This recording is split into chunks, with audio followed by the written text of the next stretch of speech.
انا مبسوط ان انا بتكلم معاكم، انتوا اخواتي الصغيرين.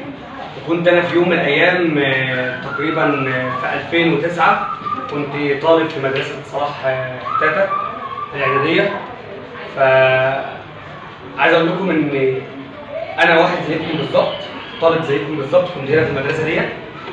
برغم كده ان الواحد حاول يشتغل على نفسه، حط قدامه هدف، وهو الهدف مهم جدا ان الواحد يحط هدف ويشتغل عليه. ما تقولش مثلا ده انا يعني الدنيا معايا مش عارف ايه، ده انا في مدرسه صلاح تاتا، ده انا مش هكمل تعليم، ده انا مش، ما تحطش ده في دماغك خالص.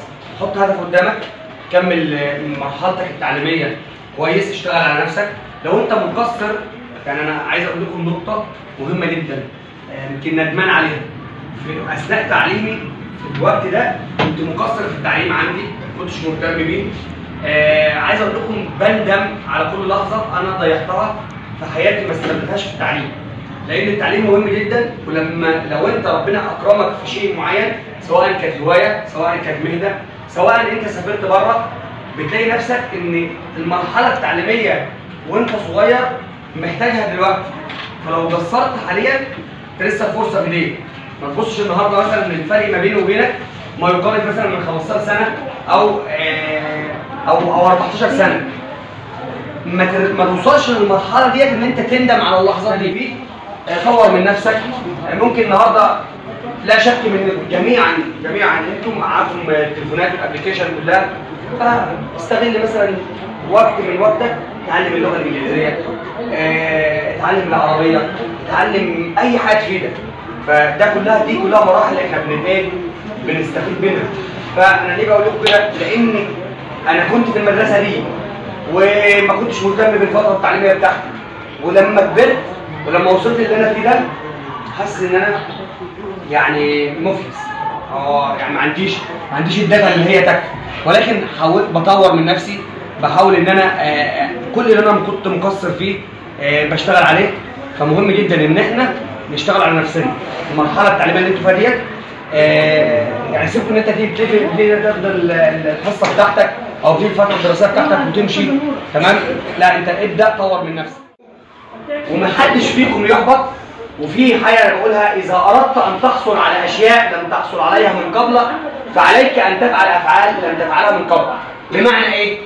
ان انت لو عايز تعمل حاجه محدش يعني، او تاخد حاجه مش موجوده يعني انت ما خدتهاش قبل كده، فاعمل، اختلف، غير، شوف انت ايه المشكله عندك. تمام؟ يعني مش عايز اطول عليكم عشان انتوا الحصه بتاعتكم ان شاء الله، وانا سعيد جدا بيكم. وانا ابن من ابناء مدرسه صلاح تاتا الاعداديه. انتوا اعداديه صح كده؟ مرحله تعليميه في حياتكم ما تستسهلوش بيها ايا كان انتوا المستوى بتاعكم ايه. ولكن عايز اقول لكم انا كان مستواي تحت الصفر، ولكن الحمد لله طورت من نفسي. انتوا لسه انتوا سنه كام؟ ثانيه. يعني لو انتوا كنتوا مهملين الدنيا فاشتغلوا على نفسكم في الترم ده، ان شاء الله توصلوا ثالثه باذن الله بمستوى كويس. تضغطوا على نفسكم شويه في ثالثه، تجيبوا مجموع كويس، تدخلوا مكانه كويسه. الحياه قدامكم ان شاء الله تكون للافضل، ونشوفكم كلكم بتمثلوا مصر. اولا دي رساله، العلم رساله قويه جدا بتطلعنا احنا. انا بكون فخور لما لقيت دكتور ياسر صحصاح بعت لي دعوه ان انا اكون موجود معاكم في الملتقى الجميل ده. الحاجه الثانيه كمان ان احنا بنتعلم من بعض، ما ممكن نتعلم منكم. الحاجه الثالثه اشوفكم بتمثلوا سفراء مصر في كل مكان. احنا بسم الله ما شاء الله اجيال جميله، ويمكن الوقت اللي احنا موجودين فيه هو وقت التكنولوجيا، والامر كان قبل كده مختلف. فعايزين التكنولوجيا تكون هي لها دور ايجابي مستند علينا في حياتنا.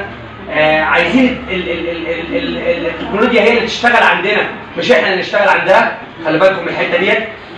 في حد بيكون قاعد من 24 ساعه قاعد بس يتفرج على الفيديوهات، فانت كده شغال عند التكنولوجيا، ودي كارثه كبيره يا شباب. عايزك انت اللي تكون بتستخدم التيك توك او الفيسبوك او اي وسيله من وسائل التواصل الاجتماعي هي اللي تشتغل عندك. بمعنى ايه تشتغل عندك؟ بمعنى ان انت تقدم محتوى هادف، محتوى يليق بيك انت كشخص وكانسان، ويليق بيك كمصري وتاخد من وراه ربح. ما تقدمش محتوى تافه، ما تقدمش محتوى يكون خارج عن الاخلاق، لان احنا مصريين معروفين بقيمنا واخلاقنا. فدي كانت رسالتي المهمه واللي انا عايز اوصلها لكم. عايزين احنا ان السوشيال ميديا هو اللي يشتغل عندنا، مش احنا اللي نشتغل عنده. وده اللي انا كمحمد المصري عملته وحججته في الفتره الاخيره، شغلت السوشيال ميديا عندي مش انا اللي اشتغلت عندها. فتحياتي ليكم وتحياتي لكل اداره مدرسه صلاح حتاته الاعداديه، وبشكر عيالتي ان هي كانت ادتني فرصه جميله ان انا اقف قدامكم وبقول لها ايه بقى؟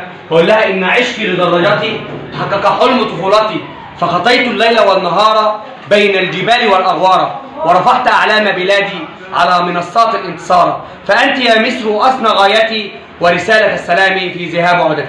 تحياتي ليكم وبشكركم.